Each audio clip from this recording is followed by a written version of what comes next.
Good morning, everybody, and welcome to episode 49. Really close to, one episode away from episode 50. So, thank you guys so much for watching us. First of all, it's been a pleasure to come talk to you guys every Wednesday morning, most every Wednesday morning. Talk about 3D printing. So, today we have a very interesting one. We'll be talking about extruder compatibility. As you guys know, or might not know, but our main platform, the Method 3D printer, is able to use two extruders at the same time, one material extruder and one support extruder, right? Now, those two extruders in turn have a few different available options for you guys to use, which can yield, very interesting results. I have a few examples here of what can be printed with each of the extruder families, and I'll talk about what I mean by family in a second.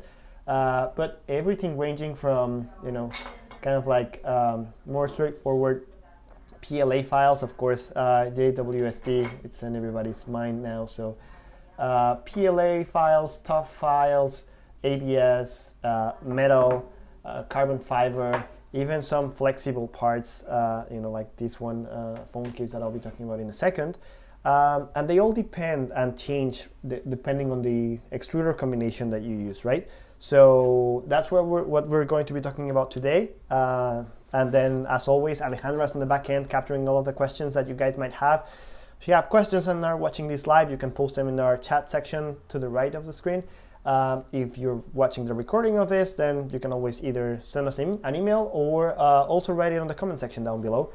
We always appreciate those and try to answer them as soon as possible. So let's get started. Method, the printer itself, you guys might be familiar with. It's our kind of like our main platform. It has three main configurations. It's the regular Method, the Method X, and the Method X Carbon Fiber Edition, right? Those are the ones that you'll be able to find in our website. Now, the three printers differ in the types of materials that they can print with, and the reason why they can't all print with the same materials is, comes down to actual hardware differences. Overall, we have the Method, platform, which is kind of like our entry-level platform that's able to print only with 4 out of the 6 available extruders. So, and I'll start moving into some of the compatibility charts that I have prepared for you guys this morning. So the Method standard, right, is able to print, as you can see on the chart to my, what is my right, but technically your guys' left. So to the left, it's able to print with extruder 1, and I have them here, right? So extruder 1, extruder 2 for support, and also is able to print with extruder 1C and our labs extruder. Now, this doesn't necessarily mean that the Method can print with any labs material that you throw at it, because the chamber itself on the Method platform or the Method printer is only able to get up to 60 degrees Celsius tops, right? That essentially means that all of the high temperature polymers you won't be able to print with this printer, right? You need to heat up the printer much more to around 100 degrees Celsius to print with, for example, ABS or ASA, some of the other composites. However, for many of the standard polymers that you can see here in the chart, right, from nylon, PLA, PTG, Method and the one extruder will do, a perfect job at it and yield excellent results, right? So these are some prints, fairly intricate assemblies that I printed out with PLA and with TUF. And, you can get by, especially for more straightforward model making or standard parts that don't require any specific materials to be printed with, you were completely fine, right? The support material by default on the Method is going to be the PVA support. That is a water-soluble support. Super good to use, but it's definitely super sensitive to moisture, right? So you really want to make sure that PVA is kept dry, either on the Mylar bag or inside of the printer all the time, in order to get consistent results. And again, just showing some of the parts here. This is just kind of a puzzle that I'm putting together. It's not a puzzle, it's actually going to be an electronics piece. I am missing some of the LEDs that will go inside. Sorry about the noises back there.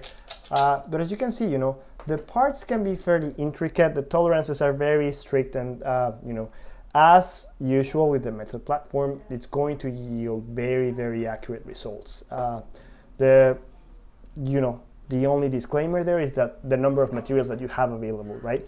So again, Method regular, you'll be able to print with nylon, PLA, PTG, tough, and if you're using the 1C extruder over here, right, you'll be able to print also with nylon 6 and nylon 12 carbon fiber.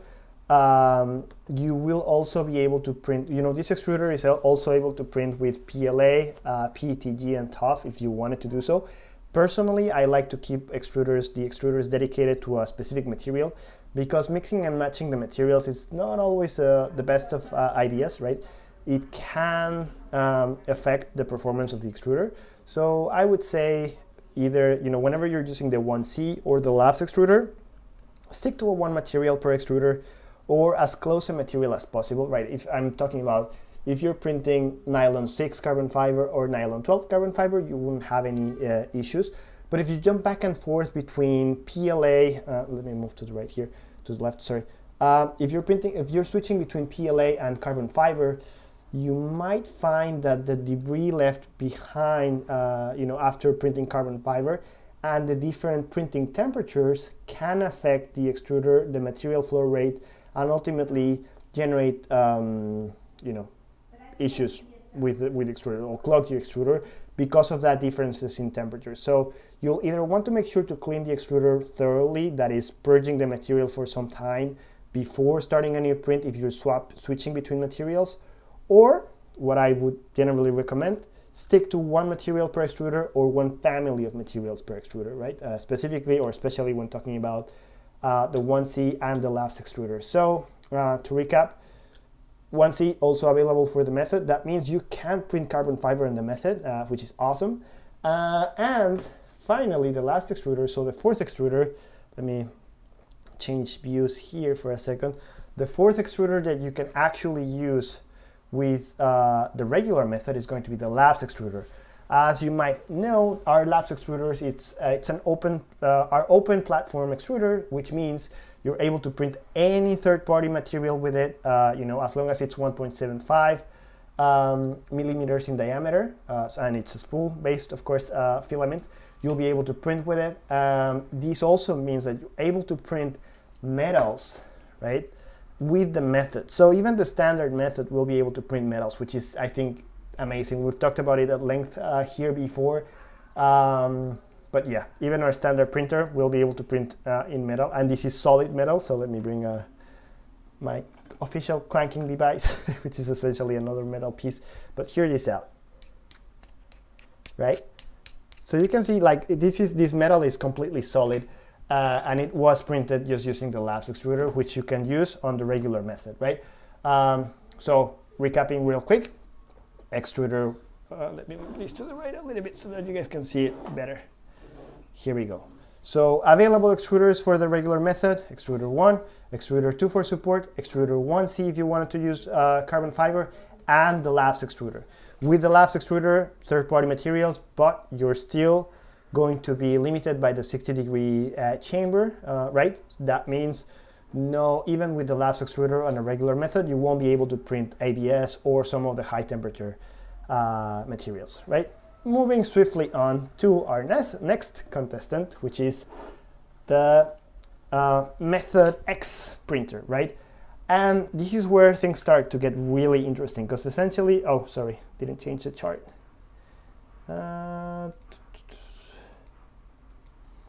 That's weird. Give me 1 second just to switch charts. I'm having just a slight hitch. Here we go, on our back end. So the Method X, right? Method X, which is the printer that I got behind me. If I move over here, it's that guy right there. Method X, it's our most robust printer. The main hardware difference between the Method and the Method X is going to be the fact that you will be able to print, to heat up the chamber all the way to 110 degrees Celsius.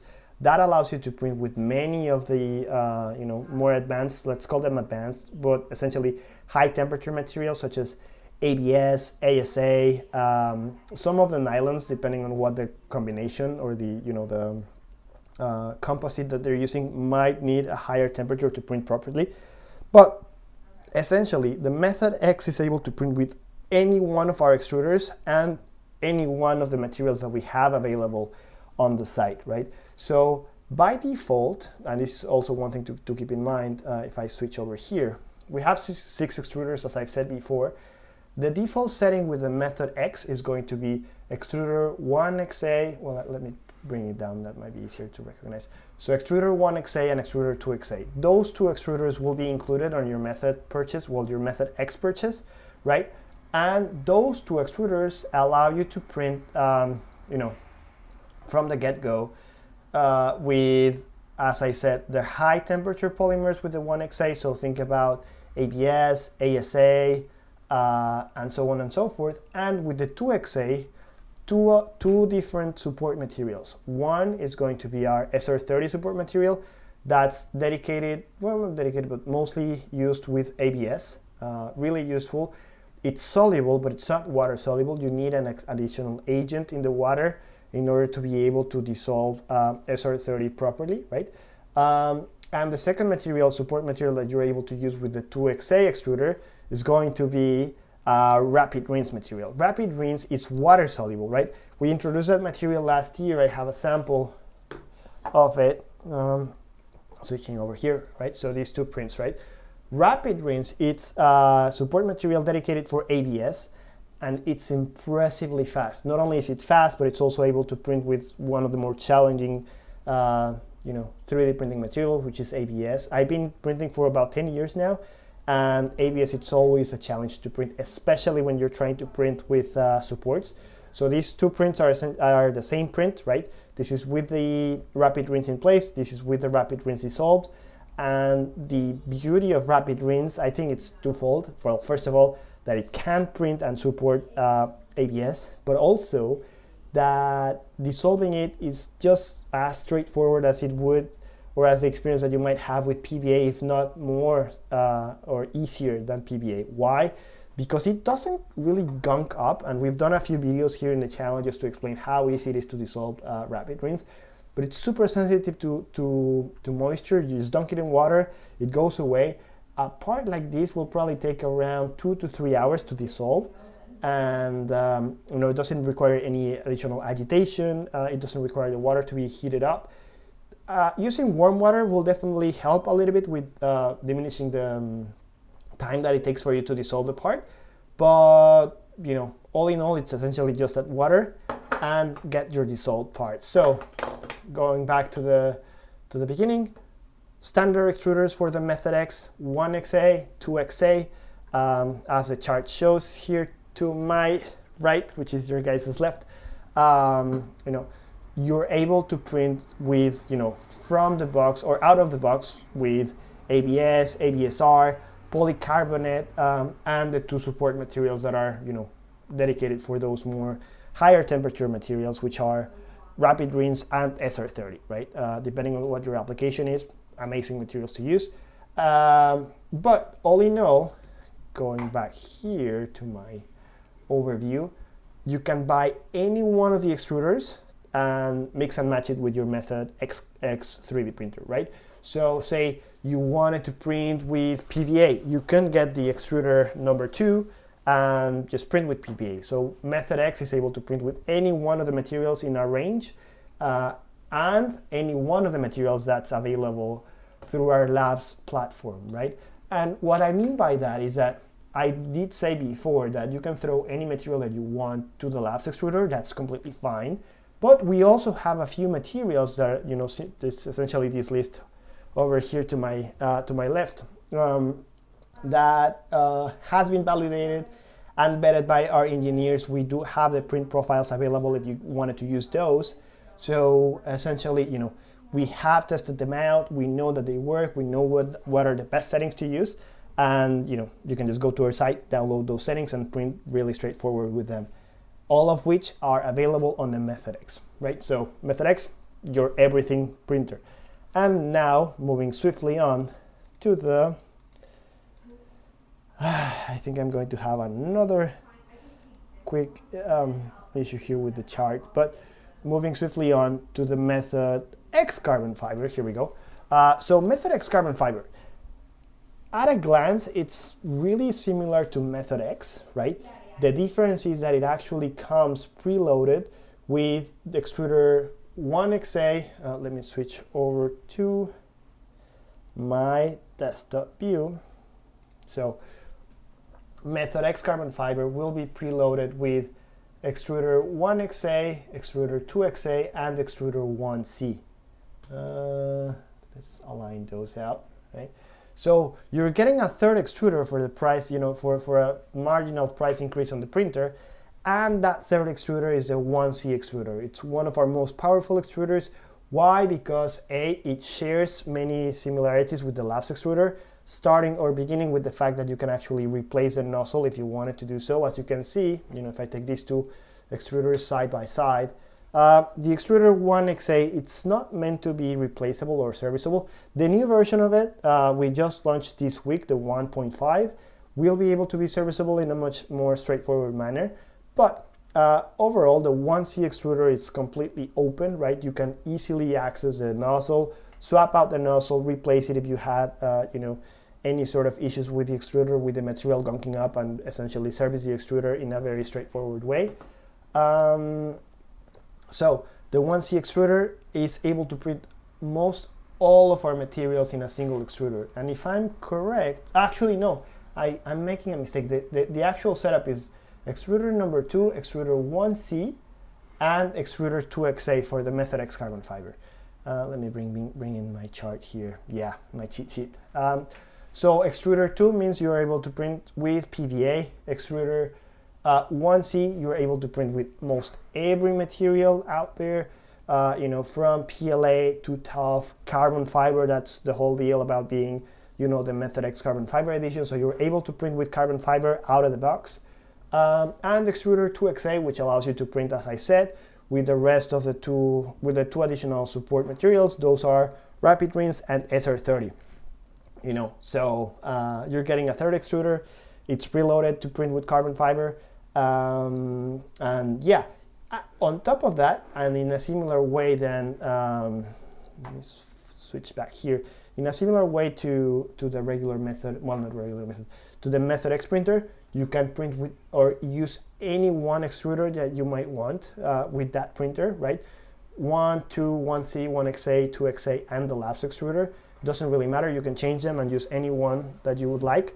I would say particularly, useful it is to have the Labs extruder, because, as I said, the Labs extruder allows you to, essentially open a whole lot of possibilities with your printer. Frees up your printer to use any third-party materials, some of which we vetted, from the flexible one. So I got a sample here of the SEBs. Printing with flexible material, it's always really, really interesting depending on the project that you might have at hand. You could be printing handles, you could be printing just a smaller component that needs to have this additional flexibility to the project. So really useful to have. You can print with metal. Let's use this view. I think it's going to be much easier. So the Labs extruder and the MethodX carbon fiber, you're able to print metal just as you would with any of the other two printers. You're able to print, as I said, carbon fiber as well, right? So this is actually a composed assembly of a print, right? It's made out of the main body, which is carbon fiber, super light, and the actual nut in here, which is essentially a wrench that allows me to change the nut in my bike, made out of metal. Both parts were printed on the same MethodX printer. The metal is just sintered after the fact, and we've talked about it in the past, but yeah, you're able to print with metals, with carbon fiber, by using the Labs extruder on the MethodX carbon fiber, and also the more standard, say, basic, well, quote-unquote basic, right, materials such as PLA, tough, nylon, PTG, and so on. So if you want to have the whole range, Method-X carbon fiber, it's a great place to start. Again, not only because it allows you to have access to any one of the extruders that you might want, so the 6 extruders are going to be compatible with the printer, but also because of the fact that it comes preloaded with 3 out of the 6 extruders, right? So you essentially are pretty covered up, and then it just comes down to what materials are you most interested in order to decide how do you top up your printer in order to make it as powerful as you would want. Personally, this would be my starting combination. Actually, it's like that. So you get the 1C, the 2XA extruders with the Method-X carbon fiber, and if you're already considering the Method-X carbon fiber, I would 100% think about the Labs extruder, just because of the amount of possibilities that it adds up, from metals to third-party flexible materials, third-party composites. It's just an impressive platform to have access to. And with that, I'll start jumping into some of your guys' questions. Let me reset my setup here. And let's see where we are. So, how's the experimental extruder different from the MakerBot Smart Extruder Plus? The Smart Extruder Plus is actually our dedicated extruder for the Replicator Plus. The experimental extruder, if you're talking about the Replicator Plus platform, allows you to print with third-party materials, and it's still super serviceable as it would with the Replicator Plus. I honestly, the Replicator Plus, it's now, I think, a bit over 5 years old. So before adding extruders to that printer, I would definitely consider a few options, whether it is the Method or the Sketch 3D printer, just because it's a product that has been around for some time, and it doesn't have as many of the bells and whistles as the newer platforms would. But all in all, if you're using a Replicator Plus, an experimental extruder is a good idea, just to add more flexibility to the platform. How do I slice for the MakerBot Labs experimental extruder? You would slice the same way as you would to any other material. I'll show you guys real quick. Cloud print. Here we go. So, give me 1 second. Well, I'll log into my Cloud Print account. But it's the same process that you would use for any one of our printers. Oh, it's not allowing me to sign in. Here we go. And sharing my screen. It's just taking 1 second. Here we go. All right. So you just need to select the printer that you want to use, right? In this case, my Method printer. And here you can just select, actually let's use an offline printer so that it allows me to print with everything. Here in the drop down, I just select the Labs extruder, and in the Labs extruder I have a few presets here, as you can see, from ABS to TUF. If you go to our material settings in our website, you will be able to see which starting profile you should use to print with, for example, SEPs, flexible, or to print with the metal material and so on. And actually here it's the metal material already preset for you. And that's how you would print, right? You just select your printer, select the Labs extruder, and then the relevant material that you want to be using for said print. Going back to my question document, how do I load third-party filament into the MakerBot Labs experimental extruder? So you actually just use our side port. I'm a little bit far away from my printer right now, but in the printer to the left side of it, it has a little door that you can open and just side load the third-party material that you want to be using. It's pretty straightforward. We have a video on that, but if you have any more questions, you can definitely reach out. If you're using the Replicator Plus, which I don't know if you are, but it's the same process as you would with the existing spools. So loading it from the top and into the experimental extruder. What is the difference between MakerBot materials and the materials from your labs partners? That's a good question. MakerBot materials are going to be much more thoroughly tested. The print profiles are much more fine-tuned, right? With the labs partners, we run them, I think it's about 10,000 hours in our extruders, I believe, to make sure that we are able to print with them successfully. But some of the print profiles are a little bit less nuanced, they have less specifics, and of course, the compatibility between the material and the support material might change a little bit. Can I only print material from your partners? No. If you buy the Labs extruder, you can print materials, as long as they are 1.75 millimeters, you can print any material that you'd like. You would just change the settings that I showed you just now on here on MakerBot, on MakerBot Print, and call it a day, right? You start with any one of the materials, and even if you're using, for example, a third-party ABS, you can still do that with the Labs extruder. The one thing to keep in mind though is that sometimes, and this is something that we've seen, right? Sometimes third-party materials, let's say even a straightforward one like ABS, might not have as tight a quality control as a MakerBot original materials. Sometimes they do, sometimes they don't. And what that causes then is that if you have small fluctuations in the diameter of the filament, you can see issues from time to time where the extruder will jam up. So just make sure that you're not buying the cheapest option out there, even if it's not a MakerBot material, but make sure that you're buying it from a verified provider, because you just want to avoid having a bad time with the materials overall. Back to the questions. Final question actually. What do I need to do when switching between different filaments? Okay. Personally, if you're using the same extruder, I would suggest running a purge sequence or routine on your printer. So you load your material, that's completely fine, everything seems to be working okay. But on top of that, material sequence loading, I would then purge the material for at least a minute or two to make sure, and you'll be able to see it, right? And actually we might be, we might need to do an episode on that. But you'll be able to see, especially when the materials have different colors, how the material coming out of the extruder really transitions from one material to the next one. So all in all, the process would be unload the existing or the current material, right? Load the new material, and then purge the new material for at least a few minutes, just to make sure that you're removing any additional debris that might be present on the extruder. And this is especially true when switching between materials that have different melting temperatures, right?